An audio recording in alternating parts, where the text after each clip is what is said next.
Hello bachcho, let's see the question. The question says that if ABCD is a cyclic quadrilateral, then find the value of cos A plus cos B plus cos C plus cos D.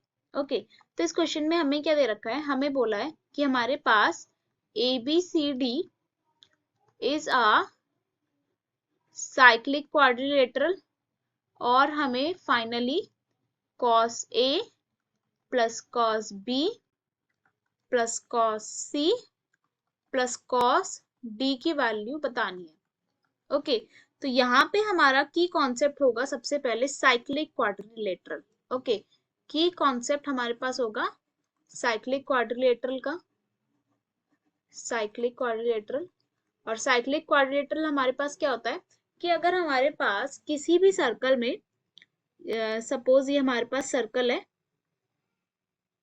Okay, और अगर हमारे पास circle में एक quadrilateral बना हुआ है, okay, तो हम उसे बोलते हैं हम साइक्लिक क्वाड्रिलेटरल। ओके, इस क्वाड्रिलेटरल के जो वर्टाइसेस होते हैं वो सर्कल के सरकमफ्रेंस से टच होते हैं, तो इसलिए वो कहलाता है हमारा साइक्लिक क्वाड्रिलेटरल। तो हमें यहाँ पे ABCD साइक्लिक क्वाड्रिलेटरल दे रखा है, इसलिए हम यहाँ पे लेट करते हैं कि हमारा क्वाड्रिलेटरल है ABCD।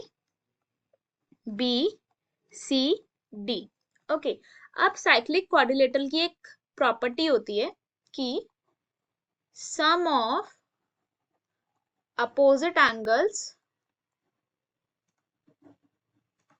of a cyclic quadrilateral is 180 degree. Okay, cyclic quadrilateral की ये प्रॉपर्टी होती है कि उसके जो अपोजिट एंगल्स का जो सम होता है वो हमारे पास 180 डिग्री होता है। It means angle A plus angle C opposite angles हैं, तो इनका सम होगा हमारे पास 180 डिग्री। ऐसे ही angle B plus angle D का जो सम होगा हमारे पास वो होगा हमारे पास 180 डिग्री। ओके, ये यूज करेंगे हम।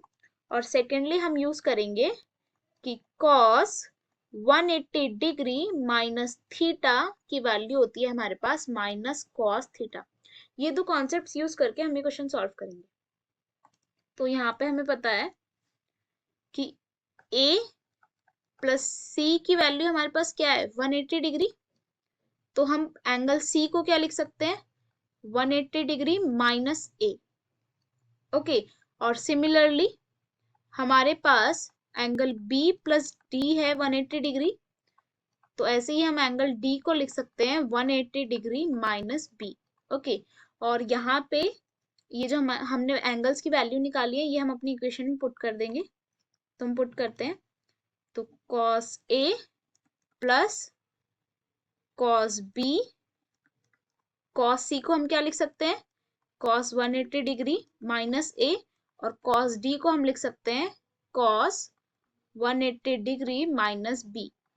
ओके, अब हमें पता है cos 180 डिग्री माइनस थीटा क्या होता है हमारे पास माइनस cos थीटा, तो हम इसको लिख सकते हैं यहाँ पे एज इट इज रहेगा cos A plus cos B, और cos 180 डिग्री माइनस A को हम लिख सकते हैं माइनस cos A। ऐसे ही हम cos 180 डिग्री माइनस B को लिख सकते हैं माइनस cos B। और यहाँ से हम देख सकते हैं cos A से minus cos A cancel, cos B से माइनस cos B कैंसिल, तो हमारे पास फाइनल क्या रिमेनिंग हुआ 0।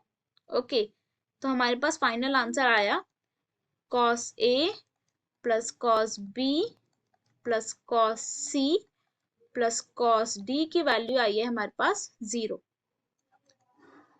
ओके, और यही हमारे पास फाइनल आंसर होगा।